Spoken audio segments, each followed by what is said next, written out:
Hey everyone, thanks for listening to my Bristol Bot presentation. For the ask, I had the questions that were asked of us, how it works, the essential parts, modifications, and materials for redesign.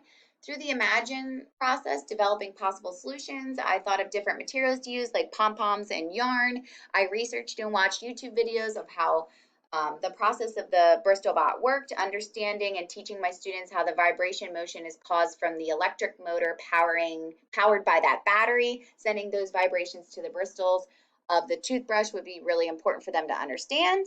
Um, for the plan, you can see I had the original kit here, but then I added yarn, hot glue, cardstock, pom-poms, and technology to improve that a little bit. So for my create, I decided to create an octopus bot. So instead of using one of the pipe cleaners, I used 8 legs to represent the octopus legs for yarn. And then I added the pom-pom to secure the structure. I found that the motor and the battery and the toothbrush were essential parts. So you can see my first attempt here. And you can see how the bot was really out of control. So I wanted to improve it and figure out a way to keep it going in one direction. So I added cardstock, and that would help it slow down because it would slow the vibrations from getting to the actual bristles from the toothbrush to the ground. And I also added hot glue. So you can kind of see,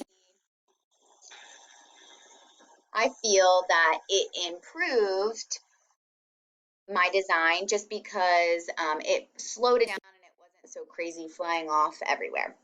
So for my STEM practices, you can see this is my original Vasquez comparison. As you can see, I can't highlight a ton just because I felt like there was little questions involved. You just followed directions, technology wasn't involved, and you built the model, and it took somewhat precision because you have to follow directions, but again, there wasn't critical thinking and problem solving. So I felt like I could highlight a lot more when I did my improved octopus bot with the platform.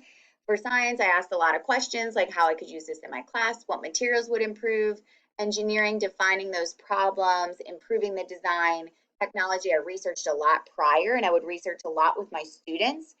And for the math, building the model and improving that precision and abstract thinking and critical thinking overall. And then for my STEM checklist, you can see I have my red stars here and my yellow stars. The red stars represent the original and the yellow is my improved octopus bot. So I really like this. I think that it would be something that I would use in my class.